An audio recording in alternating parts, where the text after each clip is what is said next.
Hey everyone, welcome back to another episode of Tuesday Talks. James, good to see you, buddy. What's up, buddy? How you doing? You know, can't complain, no one will listen. Yeah. Um, Wanted to say that this episode of Tuesday Talks is brought to you by Sunset Suds LLC. We had Jay Michael on last week. That was good. Good to hear from him and see what he's up to. Um, yep, still just me and James. That's awesome because, Marines lead the way. Uh, Just yeah. Jill. Justin, we miss you. We love you. We'll see you soon. Yeah. He may have a different pronoun when he comes back, though. We don't know yet. It's all up in Yeah. the air. Which he That is was, entitled to and empowered to yeah. do so. Hey, We wish him well. to each his He's own, fine, you know. everybody. He'll talk to you when he gets back. He or But she. while we wait for Justin to come back, be sure you are following all of our social media accounts. We're on Facebook, Instagram, X, the former Twitter, as well as Threads. Um, Threads. yeah, I don't know Threads. what It's supposed to be like the friendly Twitter. I don't. Ooh, Uh, nice. all I know, when I post something on Instagram, it automatically posts to Facebook and Oh, Threads. So cool. I don't, That's awesome. whatever. But Technologically not savvy. yeah, Right. but I refuse to open a TikTok. I think we have one, but I'm not on it because no, no, I'm not doing This is a TikTok. little breath mints you take. Breath Yeah, like I don't. TikToks. Let me just take the pills. I don't need TikTok therapy. But speaking of therapy, I hear you are not going to therapy anymore because the kids are gone. Yes. Ah, You back know to what, school man? It is was like here. feel like weight has been lifted, like the heavens opened up kind of a little bit, and Yeah, now it's time to you're. play some golf. It's time to play golf all day, every day now. So Oh yeah. speaking Speaking of of golf, which, yes, we need to go hit up the course, dude. Our our golf tournament, our annual Veterans Day golf tournament, will be here before you know it. yes. That's happening on Saturday, November 2nd in Tulare. We I are will going not back to embarrass the myself this year. Tulare Golf Club. Yeah, We're gonna win the this thing. I can do it. Like We're not. I'm pretty sure if we just write low numbers, Yeah, yeah. we can I'm do this. sure that's what most. No, they don't do that. They have way too much integrity for that, dude. I'm telling you. The I have never I've never heard anyone say something negative about our golf tournaments. Like I Yeah, think people really enjoy absolutely. like the little games that we Yeah, offer out there, and we had the guy you got to put on your gas mask and try to hit the ball, and yeah. what was It's some a other good stuff time, that we man. did? It's a Yeah, good time. We get to launch. You launch the golf ball with the little launcher thing. yeah, Uh, totally. I remember. Like I remember the first time I did that. The guy at the launcher asked Norby if he was right-handed or left-handed. He's like, oh. I'm like, he's like, I wow. used to be right-handed. I was like, oh shit. Uh, Somebody's kid right there. I'm telling you, man, that guy was But yeah, it's gonna be a good time. Like always, enjoy everyone out there, and we'll have some warfighters playing golf with them, and currently looking for sponsors and raffle items.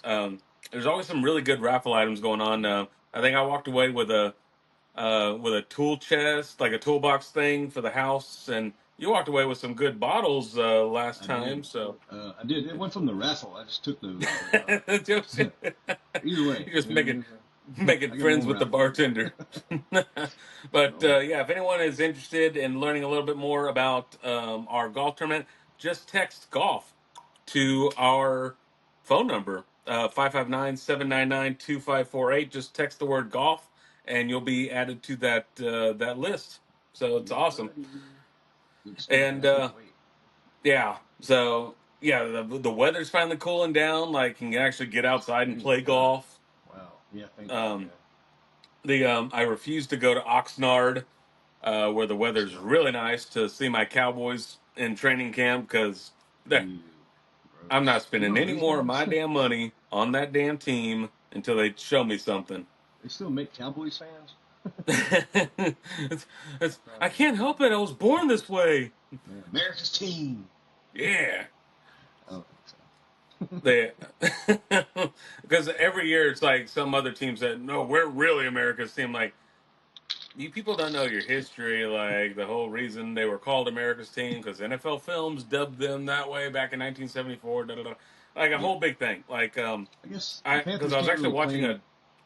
I was Panthers can't watching a claim all the. documentary about it.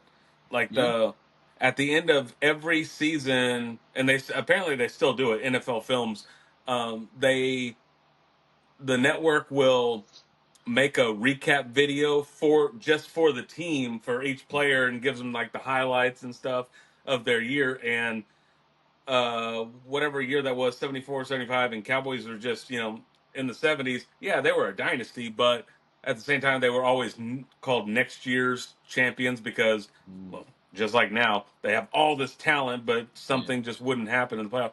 So they literally did not have anything to call them, and they said America's team because they were talking about the resiliency of the Mm, team and like the hopefulness and for the future, blah, blah. So that's literally what happened, and then the name stuck and blah, blah. I don't know. Can you really like rename? Can you really dub another team America's team? Like everyone loves their nah, it's Chiefs just right been now. Ugh. it's been that way for so long. I don't think you can take it away from them, or give anybody else the title. You know what I mean? Yeah, yeah. I was like, I could have swore Aaron Rodgers said Green Bay. We're really America's team. I was like, That's dude. the steel. Isn't that steel curtain or something? That was Pittsburgh. I don't know. Whatever. They all have their Yeah, own names already. Like yeah. Everyone has their own thing. Yeah, Panthers have like the crappiest team in the NFL. You know, so and it really it's zings on the shirt. Yeah, yeah, totally. I was like, what's your team? Carolina? yeah, yeah, Yeah. yeah. They can't give away We all tickets got our to those problems. games. They pay people to go to those games. It's Yeah. crazy. Oh So yeah. What was that? It was something at the end of last season. It was like it was cheaper to go to the game than watch it on TV, or oh it was yeah, something yeah. like it was. Yeah, it was something. Today's episode of Tuesday Talks is being brought to you by Sunset Suds LLC, a veteran-owned automotive detailing services based out of Lindsay. Yeah, he can come to you, do detailing, paint corrections. He even cleans solar panels. And Solar that's panel. nifty. That comes in handy. Oh yeah. No, that's going to come in handy because I'm not going to get up on the roof and clean No, those solar panels. no, I will not be on belay for you on the ground. So, What are you talking about? I got okay. Maybe get two 550 cords. I don't know. well, I don't know. I got a two-story house. I'm not going up there. I don't have heights. Oh, that's right. Yeah.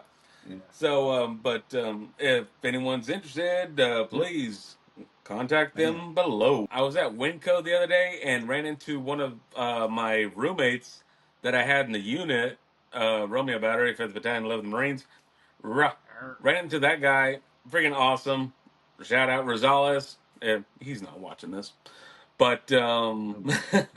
but saw him first time in years. Reconnected with one of my other guys from the unit on Facebook the other day. We just got to talking, and it was like, oh my god, he started a nonprofit. I'm like, you started a nonprofit? I work for a nonprofit. That's so awesome.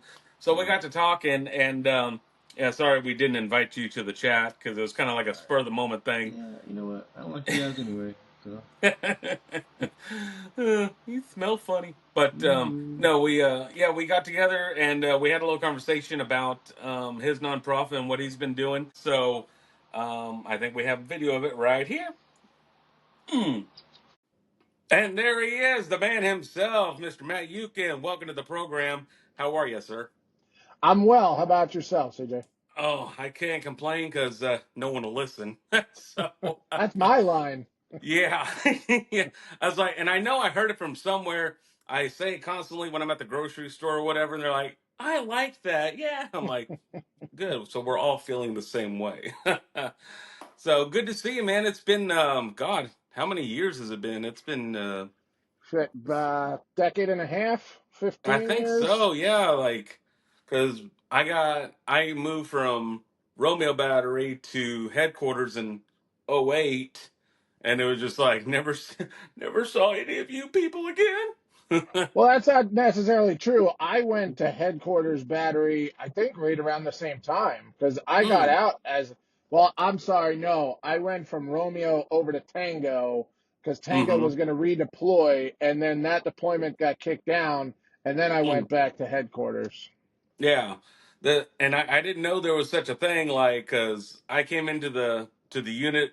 I went straight into a battery, and it was like, oh, you can change, you can go to different places. Like that concept was so foreign to me. I thought, like, no, you stay put where you're at.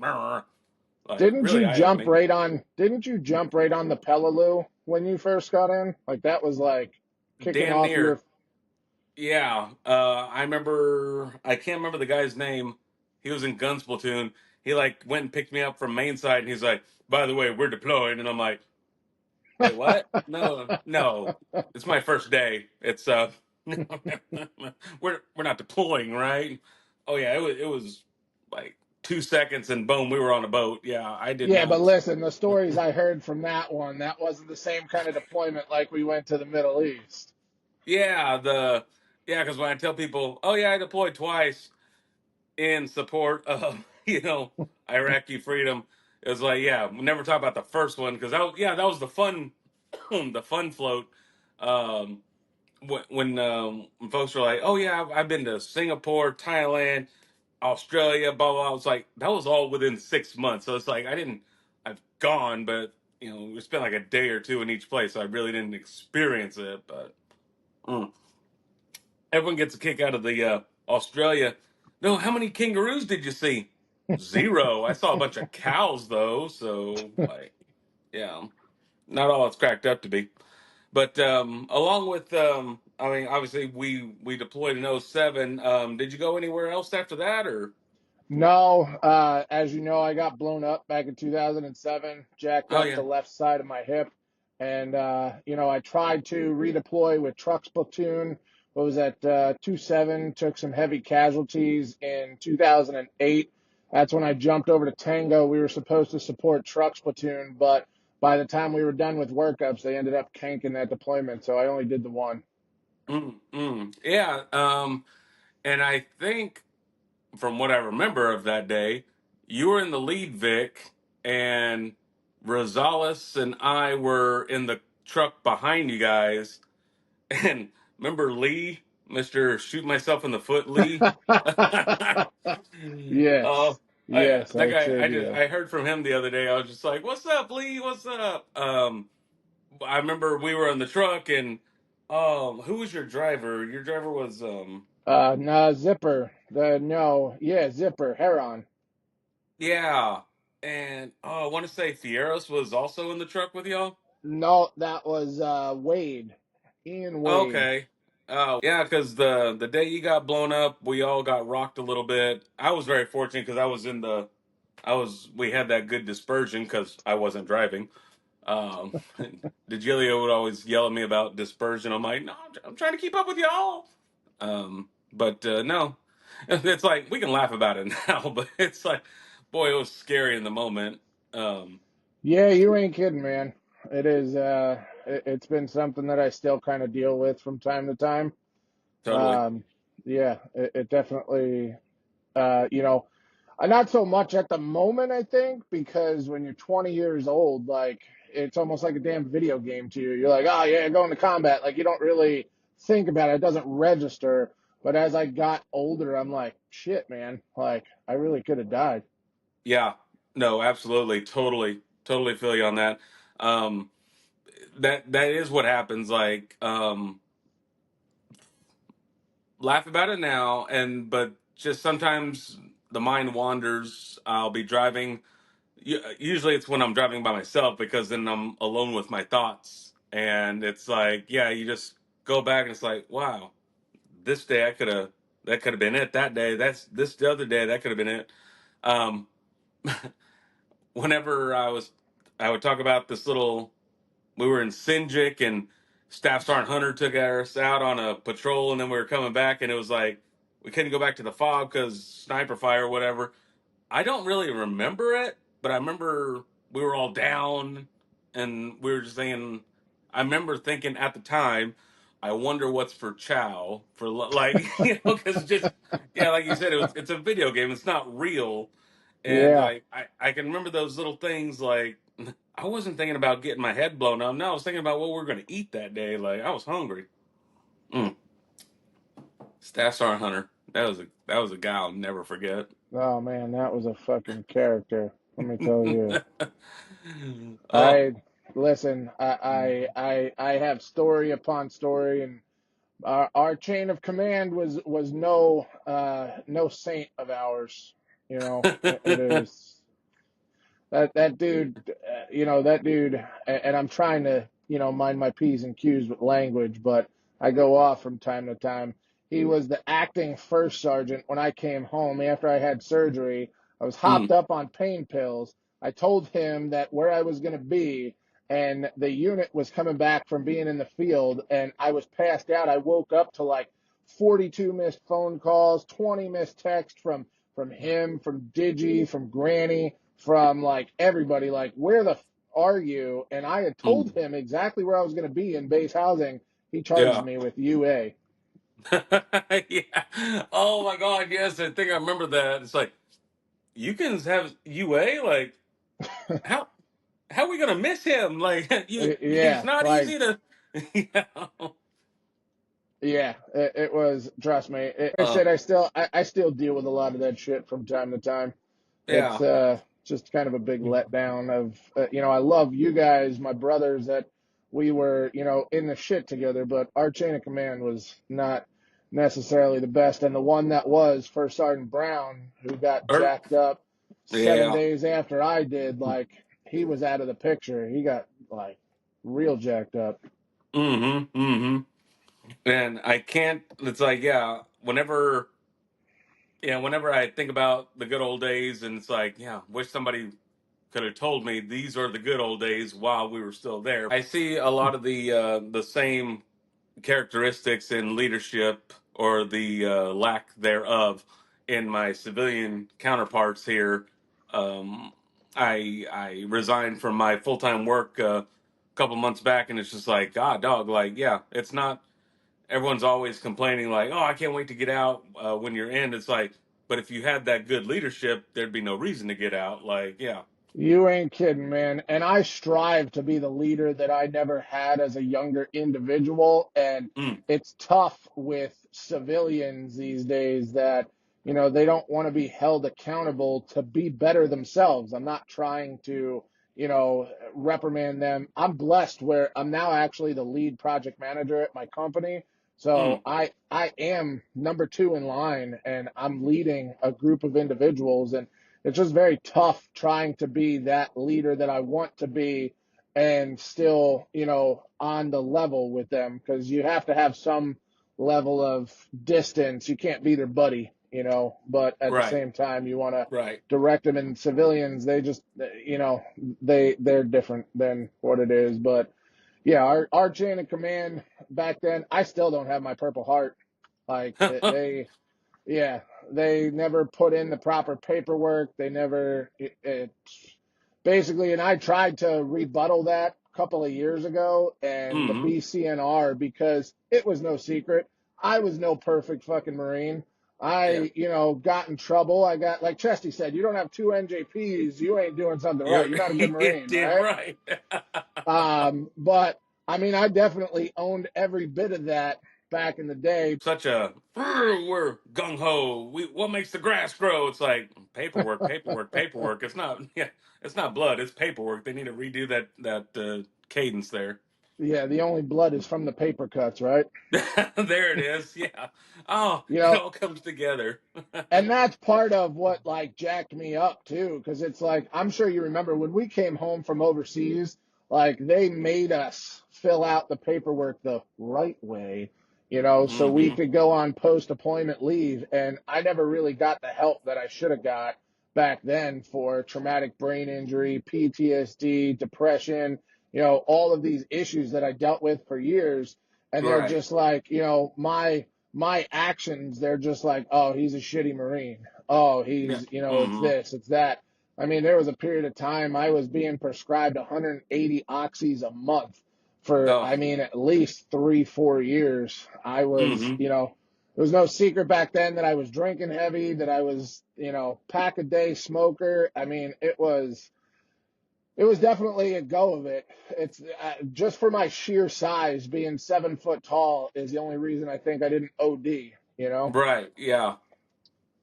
Yeah, I was about to say, I was like, I remember telling you once or twice, I'm like, you should probably quit smoking. It's going to stunt your growth. I don't, where was my applause button back then? I was like, I had great material. But yeah, I always talk about. I was like, yeah, you saw this guy Uken, and you would think, oh, he's lugging those howitzers by himself. And I was like, no, he was doing the maps with us in the air conditioned tent. Yeah. Mm. Listen, I mean, there wasn't, what was that?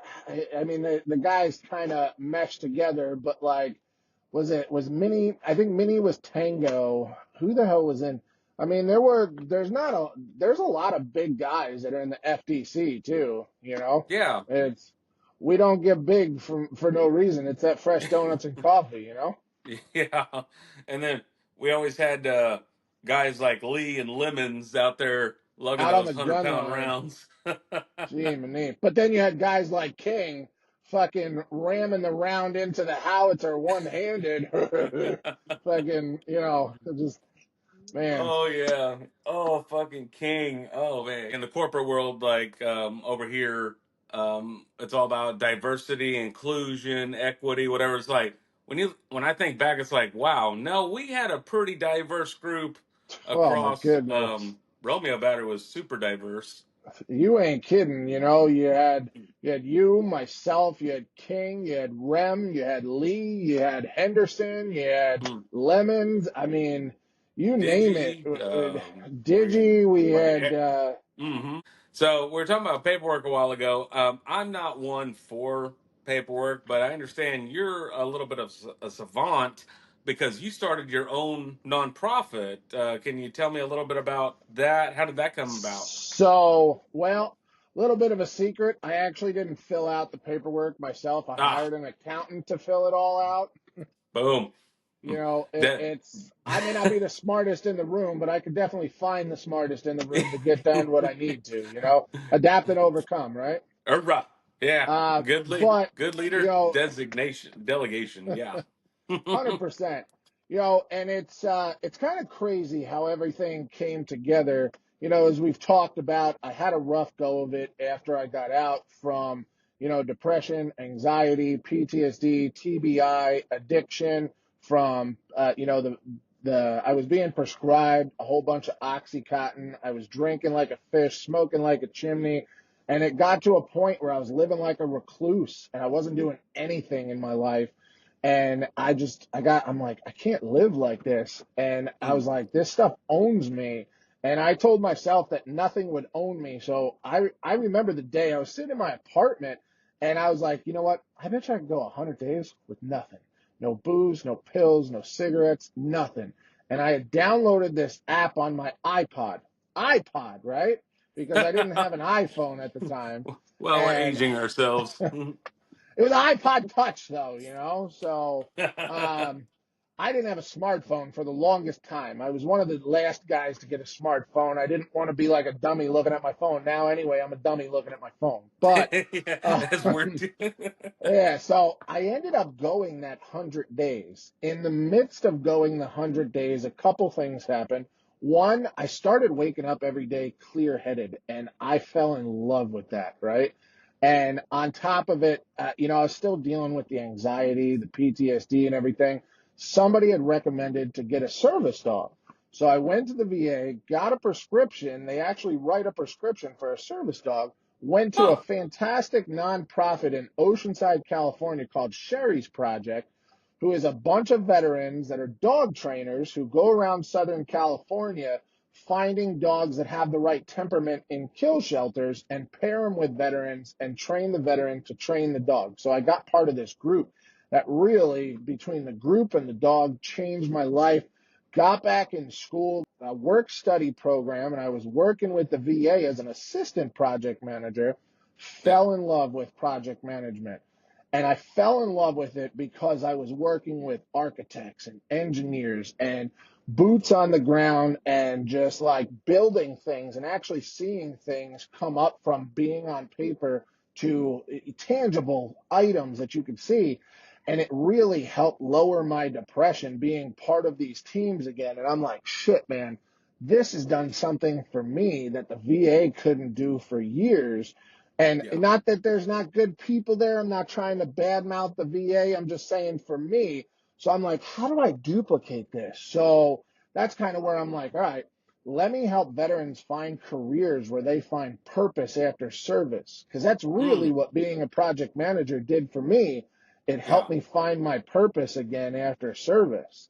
So I Mm-hmm. started this nonprofit back in 2017, started getting some decent traction.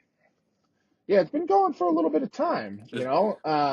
I started getting a little bit of traction when I was living in Jersey. I, paired an apparel company with it, and I was doing, I was meeting with people and meeting the community and talking with vets. COVID happened, Yeah. so Totally. it was in the beginning stages. We're not like Wounded Warriors, Wounded Veteran Relief Fund. We're not big enough where we could just blast commercials and internet ads. It was all FaceTime with the community. So that Yeah. really took a toll on us. So I really took a back seat for a little while and Mm. focused on my career and bettering that. So now I'm actually in a point where I'm able to start within the past year. I've been able to start bringing it back out and have the opportunity to start working with vets again to help them find their careers. Because I truly believe that without purpose, you don't have direction. Your other issues, they run rampant. It's idle hands cause problems, Yeah. especially for vets. So I'm Totally. really doing everything that I can to help them find their purpose, not just a job, not just a place that, they make a couple of bucks, but some place they enjoy going to. Like, I love waking up every morning and going to work because I love who I work with. I love what I do. And it's just, like I said, done wonders for me. And I would love to do the same for other vets too. That is amazing, dude. That is so awesome. Right there, right here, when you're talking about you enjoy, you found that purpose and you found joy to go to work. Um, if I wish there was something like your program when I first got out, because I was completely lost. Like I did not know what I wanted to do.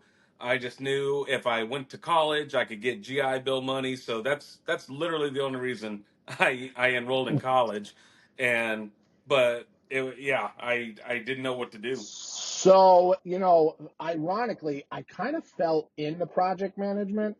My Mm. first degree is actually in criminology and forensics. I was going to Of be a course, cop fresh out yeah, of the military because it's paramilitary and, it's the same kind of hype and adrenaline rush and everything. I was yeah, basically just trying to bury all of my issues that I had with more issues, get to basically right. just do the same thing in the civilian world. However, because of my injuries that I sustained overseas, nobody wanted to pick me up full time. And at Mm. that point, I was already like a year and a half into the hiring process of the Border Patrol. I aced the entrance exam, the oral board, everything up until I got to the medical review. And they're like, well, you need to fix the fact that you have no cartilage left in your knees, that you're missing part of your left hip, that you're at 60% deaf. I'm like, this is stuff that I'll live with for the rest of my life. It's not, I can't fix it. And at Yeah. that point, I was like 75% of the way done with my degree. I really have no idea why, but the credits for a criminology and forensics degree transfer over to a degree in project management. I had no idea what it was, and I'm like, I don't know, like, I guess that's my only option. And that's why I got the job as an assistant PM at the Loma Linda VA engineering department to see if I Mm. even liked it. And like I said, I fell in love with it. Education and learning, I think the day you stop learning is the day you start dying. Mm. So I I like that. think every day you should strive to learn something new. And then Yeah. the other thing, real quick, I don't want to take up too much time, but I'm working on rolling out a new initiative, and it's basically like a civilian battle buddy. I had tried back in 2020. I met with the bigwigs on a Zoom call of the VA, and I was trying to explain to them that, like, hey, look, when you join the military, one of the first things that they give you is a battle buddy. Somebody, you got their six, they got your six. They make sure you don't screw up, you make sure they don't screw up, and you guys are Yeah. tied at the hip. And two Yeah. heads are better than one, and you got each other's back Why is that not given in the civilian world when you detach from the military? And they're like, oh, well, that Mm-hmm. sounds like this initiative that we have, this program where, the VA, we reach out to you when you get out, we make sure you're doing it right. I'm like, look, I went through that program. They call you once every 3 months just to put a check in the box. And I told them, I said, hey, look, I don't have my Purple Heart from being, they're like, oh my God, that's horrible. Let me see what I could do. Like, I got to get this paperwork in and get you that Purple Heart. 3 months later, brand new individual would call, had no idea that I didn't have my Purple Heart. They did not know what it was. And I was just a check in the box, a number, so you guys could Yep. keep getting your budget. Why Yep. are Yep. we Yep. not giving these guys that get out a battle buddy that's already successfully transitioned into civilian life? Yeah, exactly. What we found here at HCBH is like you got to have that support system, because once you have that support system in place, things seem to happen, because then you're a little bit more accountable. You're a little bit more like, oh, I better look for something here. I may do X, Y, Z. Probably going to ask about it, whatever. And then it just gets you in that mindset to be like, it's your task oriented again, and you just like you said, idle hands, bad news, bad A times. hundred Like, percent, man. I mean, yeah, even yeah, when we were like, I had that house out in Fallbrook that there was like 12 of us that were living in one house. So our rent, we all were geo bachelors. I don't know how I was a geo bachelor. It was like a Lance Corporal, but I was a yeah, geo bachelor, and our rent was like $200 a month. And it was like me, Henderson, Sheeler, a couple other guys from the unit, and then everybody would come over and hang out on the weekends. right. Unbeknownst to us, like, we were holding each other accountable, and we were on Friday nights. Granted, it was probably awful because the liquor would flow and we'd all get hammered, but we'd pull out the instruments. So music is therapeutic around a bonfire, and the dance of the fire is also therapeutic, my psychologist tells me. Hmm. That it's so altogether that actually was our own kind of therapy. I don't Right. recommend the alcohol, the bad judgment, the firearms. I don't recommend any of that, but we held each other accountable. Yeah, totally. Sometimes the simplest thing is what will get you over there, and yeah, don't even realize it till later on. It's like, oh, that was good. That was a good thing. Yeah, totally, totally. Well, dude, thanks so much for taking the time to come out today, dude. It's so good to see you. I'm really glad you're doing well. Project manager, yeah, that's not me. Architecture, I can't see it. I got to touch it. Like, I can't do that. But if for more information, if folks want to get a little bit more info about your program here, where should they go? Hey, real quick, thanks for having me. I really appreciate you having me on the show. I've enjoyed catching up with you a little bit. If Yeah, anybody needs assistance, they just need somebody somebody's ear to bend, they can always either email me at help.avet@yahoo.com or go to my Instagram page or our Instagram page at help.a.v. boom. And it's the picture on Instagram is a hand pulling a hand because our organization is about a hand up, not a handout. Amen. Boom. Yeah, we one of our initial logos was the handshakes, because we're in this together kind of thing. Yeah, totally. Yeah, so we will put the links right there. Actually, they've already popped up on the video, and we'll put your links, external links, in the video description below. You can appreciate you, buddy. Thanks so much for coming on. We'll catch up again soon. Fantastic. Thanks for having me. All right. Boom. So that was our That conversation. was pretty interesting. Yeah. He's a cool guy. Cool guy. Thank you. Thank So, you. Because not you, man. Not and you, the other guy. I The other guy. was like, right, Yeah, him, yeah. not me. I Got have a it. Yeah, similar that's story about that whole blowing up thing, kind of. But yeah, yeah, crazy, yeah. crazy how that All happens. But and some all the people get paperwork Purple that Hearts goes for like. into it. It's like, Uh, I know a guy who was like putting an antenna on top of his containerized housing unit, and mm, a rock hit him, and he got a Purple Heart for that. So I don't know what the stipulations are on that. Sometimes, you know what I ra- mean? rather be lucky than good, I guess. To each his own, I guess. I don't Paperwork, know. man. All right, man. So I'm gonna get out of here because I'm gonna enjoy the kids and the wife not being here. So Hey, I'll see t- you next Tuesday. you are the king of that castle right Yes, now until they all sir. get home. Yep. All right, man. Cool, cool. So, yeah, I'll see you later. Everyone watching, thanks so much. Be sure to subscribe to our channel here. Follow us on all of our socials. And once again, this episode of Tuesday Talks has been brought to you by Sunset Suds LLC. We'll see you next week, everybody.